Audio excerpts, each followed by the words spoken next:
이어서 포항에서 전해드립니다. 경북 동해안 지역은 오늘 구름 많고 선선한 날씨가 예상됩니다. 오늘 아침 최저 기온은 14도에서 17도를 기록했고 낮 최고 기온은 포항이 20, 경주 23, 영덕 21, 울진 19도가 예상됩니다. 미세먼지 농도는 좋음 수준을 보이겠습니다. 바다의 물결은 먼바다에서 최고 2.5m로 높게 일겠고 너울이 방파제를 넘는 곳이 있겠으니 안전사고에 유의하시기 바랍니다.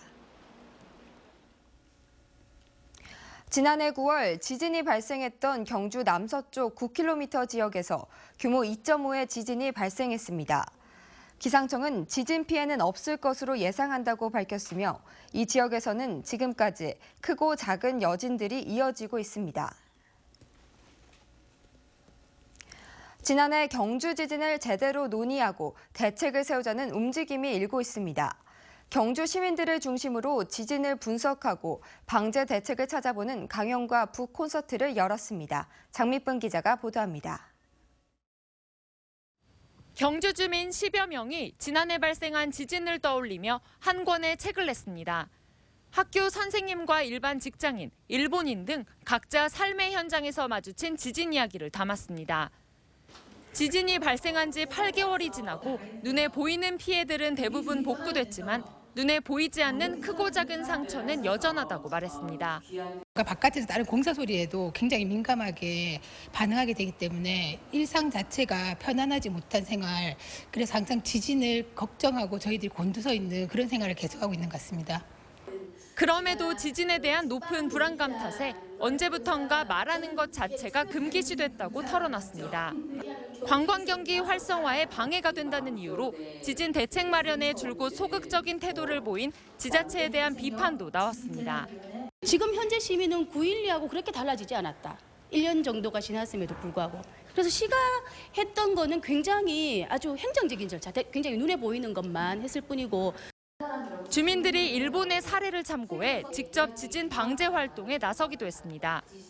경주의 한 생활협동조합은 일본 주부들의 지진 대처법을 주제로 강연을 열고 구체적인 내용을 담은 책도 냈습니다.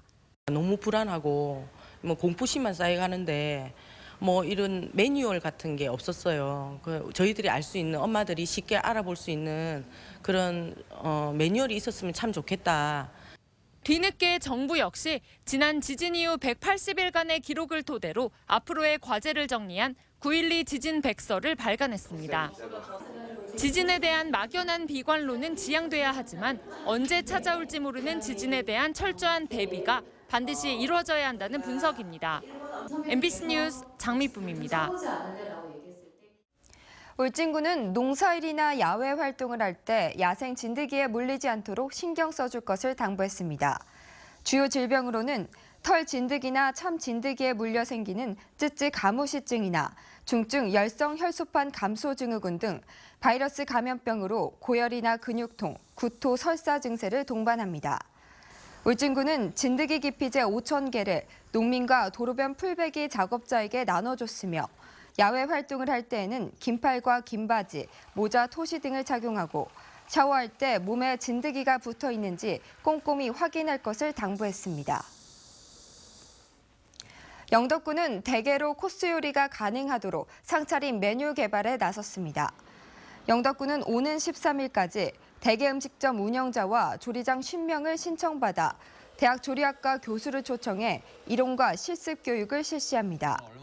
대게 코스 요리 상차림 교육은 대게를 증기에 쪄내는 단순 요리법에서 탈피해 음식 가치를 높이고 고갈되는 대게 자원을 효율적으로 활용하기 위한 것으로 영덕에서 처음 시도되고 있습니다. 경북교육청은 오는 6월 말까지 도내 35개 공사립 유치원을 대상으로 방과 후 프로그램 운영 실태에 대한 합동 점검을 벌입니다. 집중 점검 대상은 방과 후 과정 운영의 적정성과 방과 후 특성화 프로그램 선정 시 학부모 의견 수렴 여부, 누리과정 예산의 적법한 집행 등입니다. 아울러 일선 유치원에서 하루 1시간 이상 바깥놀이 활동을 하고 있는지 여부도 함께 점검합니다. 경북지방경찰청은 각종 범죄 발생 위험이 높은 도시공원에 대한 방범시설을 보완하고 순찰을 강화합니다. 우선 도내 800여 개의 도시공원을 방범시설 설치 기준에 따라 3등급으로 나눠 맞춤형 순찰을 실시하고 각 공원마다 경찰관 1명을 책임관리 담당자로 지정했습니다. 특히 성폭력이 우려되는 공원 내 공중화장실에 양방향 음성 소통이 가능한 CCTV 일체형 비상벨을 설치할 계획입니다. 이상으로 포항 MBC 생활뉴스를 마칩니다. 고맙습니다.